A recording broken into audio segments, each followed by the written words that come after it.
আসসালামু আলাইকুম, সবাই কেমন আছেন? আশা করি ভালো আছেন। কিছুদিন ধরে আমাদের ফার্মের ভিডিও কিন্তু দেওয়া হইতেছে না, কারণ এই যে এত পরিমাণ কাজে ব্যস্ত। আর এই যে দেখেন মাডামগুলো কিন্তু জোড়া দিয়ে আগেই রাখছি, রাখার পরে এখন এক একটা খুঁটিতে এক একটা মাডাম পরাইয়ে দেব। আর আজকে আলহামদুলিল্লাহ কমপ্লিট করছি যে মাডাম পরানো। আর দেখেন সোনার আব্বু কিন্তু এই যে এক একটা খুঁটির উপরে কইরা এক একটা মাডাম পরাইয়ে দিতেছে। আর এই যে 4টা মাডাম আছে, কয়টা পরানো হয়ে গেছে। আলহামদুলিল্লাহ, সবাই আমাদের জন্য দোয়া করবেন আর আমাদের ভিডিওটা বেশি বেশি করে শেয়ার করবেন। এই যে দেখতে পাচ্ছেন সোনার আব্বু কিন্তু অনেক কাজ করে। আসলে আমাকে বলে আমি নাকি ফাঁকিবাজ, আর ফাঁকিবাজি করি আমি, সারাক্ষণ খালি মোবাইল নিয়ে ভিডিও করি সেটা বলে। আমি কিন্তু মোবাইল নিয়ে ভিডিও করি এই কারণে যে ওর যে এই যে স্মৃতিগুলো, এই স্মৃতিগুলো কি আরও পাবে না। এখানে যদি আমাদের মুরগি থাকে, তারপরে নানান ধরনের আমরা জিনিস এখানে যেগুলো পালবো পুষবো, তখন তো ওই ভিডিওগুলো দেখবে আর বলবে যে আমার ছাদটা এইরকমের ছিল, আমরা এইরকম এখন এইটা ফার্ম দিছি এখন। সেই জন্য আমি কিন্তু এই ভিডিওগুলো সবসময় তুলে রাখি যে ও জানি পরবর্তীতে দেখতে পারে যে ওর ছাদটা কেমন ছিল আর ও কীভাবে কী করছে। এই যে দেখেন কত সুন্দর কইরা মাডামের লোহা মারতে আছে। আসলে আমি আর আমার হাজব্যান্ড কিন্তু এই কাজগুলো করি, তাতে কিন্তু অনেকেই জ্বলে যে এই যে তোমরা মানুষ নেও না, কাজ করো শুধু দুইজনে, এরকমের অনেকে অনেক রকমের কথা বলে।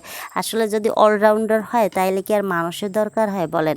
মানুষের দরকার হয় না, নিজেদের কাজ নিজেরা করাই ভালো। আর নিজেদের কাজ যদি নিজেরা করে আল্লাহর রহমত থাকে, বরকত থাকে। এই জিনিসটা তো অনেকেই বোঝে না। আমরা কিন্তু আলহামদুলিল্লাহ এগুলো কাজগুলো করতেছি। আর এই যে মানে কতক্ষণ পর পর খালি বৃষ্টি হইতে আছে, তারপরে আবার মেঘ করে, আর প্রচুর পরিমাণ ছাদে রোদ, এত পরিমাণ রোদ যে পানির পিপাসা 2-3 বোতল মনে হয় পানি খাওয়া হয়ে যায়, এমন অবস্থা। যে এখানে হচ্ছে লাভ পায় না, সেই জন্য এখন সোয়ানার মরা দিয়ে এরকম দাঁড়াই আছে চেহার দিয়া। আর দেখেন আলহামদুলিল্লাহ খুঁড়িতে কিন্তু এই মাডামগুলো পরানো হয়ে গেছে, আর অল্প কয়েকটা মাডাম আছে। তারপর বিকালে আলহামদুলিল্লাহ আমরা চেরা পরাবো, আর চেরার কাজটা আমি শেয়ার করব অবশ্যই। যে দেখেন, আর এটা হচ্ছে পুরো ফ্রেম দেখেন। আর আমি কিন্তু একদম ব্ল্যাক কালার হয়ে গেছি, এত পরিমাণ রোদ্রে আমি ব্ল্যাক কালার হয়ে গেছি। আর কিচ্ছু করার নাই, যদি এত সুখ যদি পাইতে হয় একটু তো কষ্ট করতেই হবে। এই যে দেখেন এত পরিমাণ কালো হয়ে গেছি। সোনার আব্বু বলতে আছে যে কালো হয়েছে, তাতে কি হয়েছে, কালো দেখেই আনছি, সুন্দর হওয়া লাগবে না। আরে এই দেখেন একেবারে আকাশের অবস্থা, এত পরিমাণ রোদ্রে একেবারে পুরো আমরা সেদ্ধ হয়ে গেছি দুইজনে। এই যে পুরো মাডামগুলো এখন দেখাবো আপনাদের, যে পুরো মাডামগুলো কিন্তু পরানো আমাদের কমপ্লিট। আর ঘরটা কিন্তু আলহামদুলিল্লাহ অনেক বড় হবে, একদম প্রায় 7 জোড়া হয়ে গেছে। আর অল্প সামনে থেকে অল্প একটু জায়গা আছে, পরবর্তীতে ওটাও যদি আমরা দিই ফার্ম, ওটাও দিতে পারবো, সমস্যা নাই।